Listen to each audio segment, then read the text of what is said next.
What up? It's your boy Bass, and y'all tuning in the Ends Podcast. I got Chef Shawn Jones.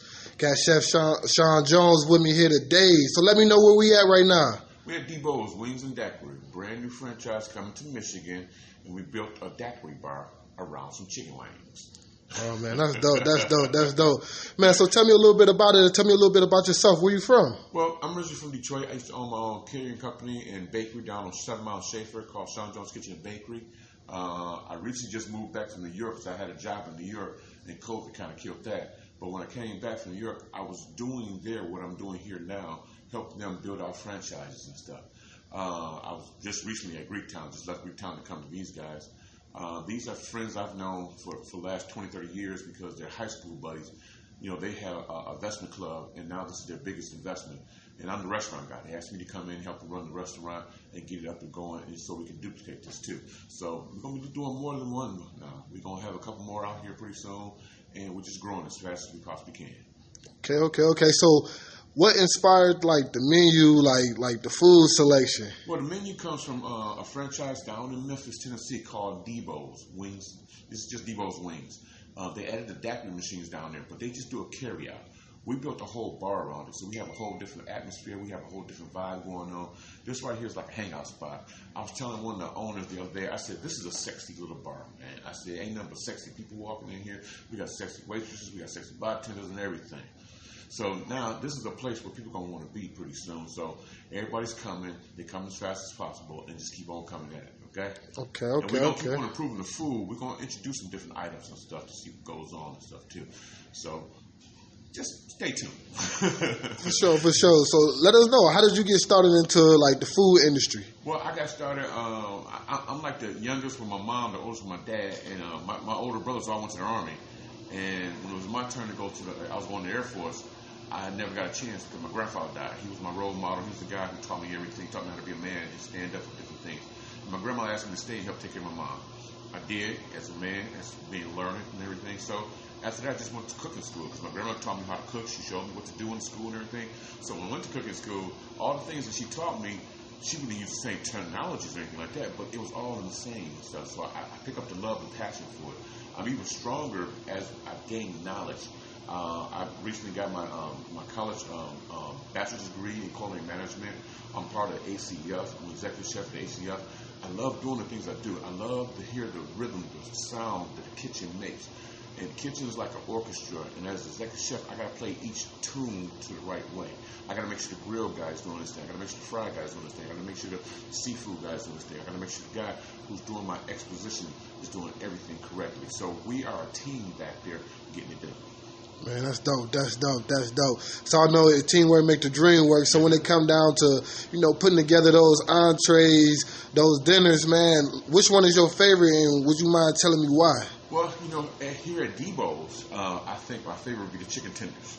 Chicken tenders? Because they're juicy. They nice, plump, juicy, man. When I discovered their menu, what they did, and I tried everything on the menu, the wings are great. Don't get me wrong, all the sauces are great. But the chicken tenders are just like plump, perfect. We do a brine on them, and then we fry them off, or you can get a grill top. Now, what's interesting about the grilled chicken tenders, you can put it on the grill top, and we'll cook it off for you. Also, you can get into a cheese steak sandwich. So you can make a chicken Philly steak sandwich with it, too. So the tenders are very, very versatile and everything. Hopefully, one day we may add a little bit of rice and throw some rice on top of that bad boy. You never know. Keep looking. Never know, man. That's what's up. Man, so when it come down to it, I'm looking at it. What is like the experience that like you trying to like get people to have when they come into Debose? Well, the thing is, I think our waitresses have to sell that. Okay. They have to sell the Debose experience, and they are a front line of defense. They're the ladies and gentlemen who have to come out and talk to all the customers, make sure all the customers are happy and understanding what the customers want. They have to be knowledgeable of the menu, and they have to know what the kitchen needs to know too. So we're all working as a team. It's not just the kitchen by itself. It's the whole restaurant working together as a team, doing the right things and stuff. The place is beautiful. We got this big, beautiful mural over there of Memphis. And then the vibe in here, the music in here is awesome. We got guys who own other clubs downtown, and he just brought his atmosphere here, and he made it work here. So this is a beautiful place to be. Oh yeah, most definitely. So what is some advice you'll give to like a up and comer that's trying to get into like the food industry or trying to become like a chef or just trying to figure it out like in the catering industry, trying to start a catering business? Know your craft. Know your craft. What you're doing. Know how to do it and be the best at it. And try to improve it every day. Every order, critique yourself. Everybody's going to critique you anyways, but you critique yourself to see if you can have done it better.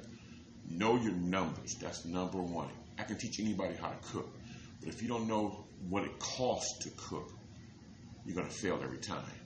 You need to know how much food is costing. Food is on the rise now.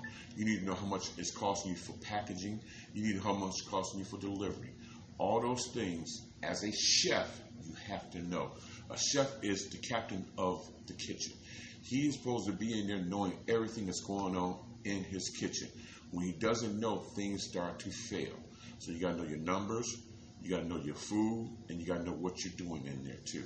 So it's a multitask of different things. There are a lot of great chefs out here who don't have the education or anything like that, but they know how to cook. They know how to do their numbers. They know how to do all these different things. I take my hat off for you guys, man. You guys are getting it done for the simple fact you love what you do, and it's passionate. That's real. That's real. Man, sound like you got a lot of wisdom, a lot of knowledge when it comes down to the game. Oh, I love the game, man. That's why I went to New York. I went to New York and worked at a place called Melba's. I had such a good time. Melba Wilson is one of the nicest people you're ever going to meet. If you're ever in New York, go to Melba's on Frederick Douglass and 114th Street. You will have a ball. She'll treat you like family. And if she don't, you let her know Shawn Jones said, treat you like family. Most definitely. So what was one of the biggest challenges, that you probably faced, transitioning from Detroit to New York? You feel me? New York is a hustle. Everybody hustling. Yeah. It's an ongoing grind. Detroit can be the same little bit of grind, but it's not as hard. We got cars, we can drive away. New York, no, not everybody got a car, man. When I went there, I moved to Harlem. I had such a great time. I lived in Harlem, man. I explored Harlem. I saw the different versatilities of Harlem. I saw the different aspects of cooking and food and everything in Harlem.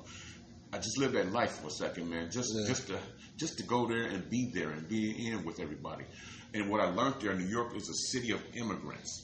What it is, it's just everybody comes there. It's the great melting pot. I think when I had a staff of 22 to 30 people, and I think I only had one person who was born in America and spoke natural English. Everybody else was born someplace else, man. But the thing about it, we had to learn to communicate with each other. They taught me their language, I taught them our language, and we communicated, and we got the job done. Man, that's dope. That's dope. So what's some of them things that you, I know like communication and like team building is probably some of the things that you worked on probably in New York, you feel me? Just like, as you said, like being amongst like diverse communities and stuff like that. And I know that's pretty challenging. What's some other things that you learned there that you brought back here that you, cooking? I love, we did mostly soul food cooking and stuff, and I'm learning vegan cooking even more. So I'm learning some vegan soul dishes and stuff that I want to introduce a couple things here when we start doing a little bit more Barks menu expansion and stuff. I want to do something like a black eyed pea hummus with a black eyed pea salad on some fresh whole wheat pita bread. That's a good vegan dish that has a lot of flavor in it, and it won't take you off your game and stuff too. We're gonna do some things. I want to introduce some fried shrimp, some naked fried shrimp, tossed in some little bit of sauces that we have here, man, and put it on our menu too. There's a lot of other things that I've been around and saw at different places that I love. Like I tell you, this place down in Atlanta called Two Urban Licks. They make this thing called a salmon chip. One of the best dishes you ever had, man. It is a salmon skin, dried out and fried, and they top it with a little bit of salmon pate and some fresh capers. Man, one of the best I've had. That's something I want to introduce here too, man. Little things like that, but I'm going to put my own tweak on.